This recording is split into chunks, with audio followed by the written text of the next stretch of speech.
প্রজাপতিও চলে এসেছে আমসত্ত্ব টেস্ট করার জন্য।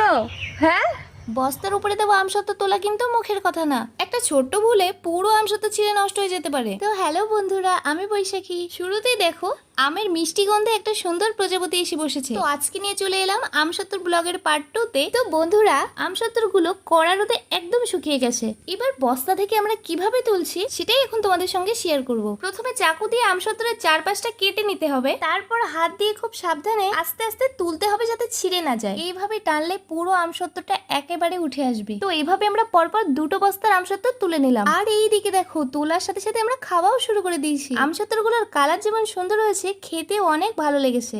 তো বন্ধুরা, আজকের মিনি ব্লগটা এখানেই শেষ করছি। তোমাদের কেমন লেগেছে অবশ্যই কমেন্ট করে জানিও। আর এই রকম মিনি ব্লগ দেখতে চাইলে এখনই আমাকে ফলো করে রাখো, না হলে একবার আমি হারিয়ে গেলে আর আমাকে খুঁজে পাবে না। আমসত্ত্বটা এতটা পরিমাণে টেস্ট হয়েছে, দেখো প্রজাপতিও চলে এসেছে।